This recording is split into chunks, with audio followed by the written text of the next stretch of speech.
Hello everyone, welcome to Balaji agriculture academy. ये मैंने आपके एग्रीकल्चर बायोलॉजी के चैप्टर 4 के कुछ इम्पोर्टेंट क्वेश्चन आंसर मार्क करे हैं। ये 6 नंबर का आएगा। 6 नंबर का, इसमें से आपके एक एक नंबर के तो 3 प्रश्न और 1.5 नंबर के आपके 2 प्रश्न आएंगे। ठीक है, तो इसमें 12 तो मैंने MCQ करे हैं और बाकी 8 जो आपके 1.5 नंबर वाले क्वेश्चन हैं वो प्रिपेयर करे हैं। ठीक है, और ठीक है, तो डिस्कस कर लेते हैं इसको। फर्स्ट क्वेश्चन है, 1 हेक्टेयर क्षेत्र में कितने फेरोमोन ट्रैप लगाना उपयुक्त रहता है? तो 5 फेरोमोन ट्रैप जो है आप 1 हेक्टेयर क्षेत्र में लगा सकते हैं। विकिरण ऊर्जा गामा किरणों का सर्वप्रथम प्रयोग किसने और कब किया? तो निपलिंग ने करा था 1937 के अंदर। तीसरा, सब्जियों व फलों को कितने प्रतिशत रेफ्रिजरेशन तापक्रम पर रखकर कीटों के प्रभाव से बचाया जा सकता है? तो इसको 5 से 10 डिग्री सेंटीग्रेड पर सब्जियों और फलों को रख के इसको बचाया जा सकता है। खेतों में कौन सी जुताई कीट नियंत्रण के लिए एक प्रभावी उपाय है? तो ग्रीष्म जो जुताई है वो इसके लिए उपयोगी है।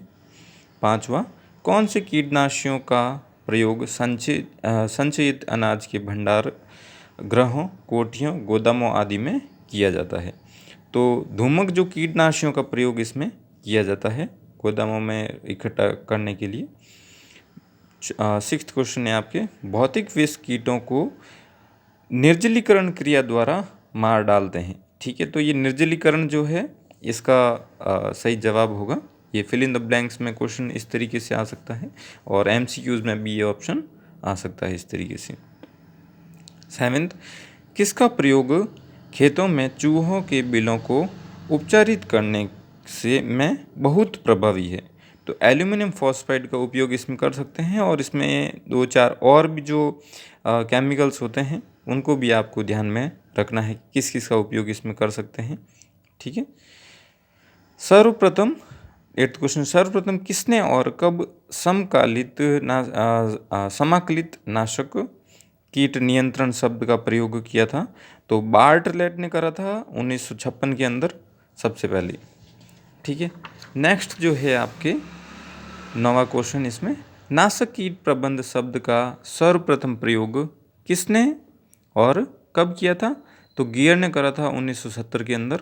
10वां जो क्वेश्चन है, पौध संरक्षण यंत्र किसका बना हुआ होना चाहिए? तो ये बना हुआ होना चाहिए असंक्षारक धातु या फिर प्लास्टिक का बना होना चाहिए। 11th क्वेश्चन है, बड़े क्षेत्रों में प्रसारण के लिए कौन से स्प्रेयर काम में लिए जाते हैं? तो बड़े क्षेत्रों में तो शक्ति चालित ही उपयोग होंगे, छोटे वाले जैसे हाथ से तो उसमें कर नहीं सकते, तो शक्ति चालित उसमें उपयोग होंगे। 12वां जो MCQ है लास्ट, जैसे MCQ या फिर फिल इन द ब्लैंक्स आपके एक एक नंबर के क्वेश्चन इसी टाइप के आ सकते हैं। नैपसैक स्प्रेयर की क्षमता कितनी होती है? तो 10 से लेकर 16 लीटर तक नैपसैक स्प्रेयर की क्षमता जो होती है, जो पीठ पीछे बांध के जो स्प्रे करते हैं अपन, उसको नैपसैक स्प्रेयर कहते हैं। ठीक है, और इसका डायग्राम भी आपके यहाँ पे दे रखा है, बुक में दे रखा है, तो आप इसको भी ध्यान में रखना है, डायग्राम वगैरह की। ठीक है, फिर जो क्वेश्चन है, फुहारा या छिड़काव यंत्रों का वर्गीकरण लिखिए। 1.5 नंबर का क्वेश्चन आ सकता है। नंबर के अकॉर्डिंगली आपको काम करना है। ज़्यादा नंबर का आता है तो थोड़ा बड़ा देना है, उसको एक्सपांड कर देना, और कम नंबर का आता है तो उतने हैं लाइन लिखनी है। लगभग 1.5 नंबर का है तो आपके 5 से 6 लाइन आपको क्वेश्चन में लिखनी है। 14 जो क्वेश्चन है नेक्स्ट, कीटनाशी स्वरूपण क्या होते हैं, इसके बारे में लिखना है। धूमक से क्या अभिप्राय है, इसके बारे में आपको पढ़ना है। पौध संरक्षण यंत्रों का चुनाव करते समय किन बातों का ध्यान रखना चाहिए, तो इसके बारे में लिखना है, किन किन बातों का ध्यान रखना चाहिए। पीड़कनाशियों से आप क्या समझते हैं, इसके बारे में थोड़ा पढ़ना है आपको।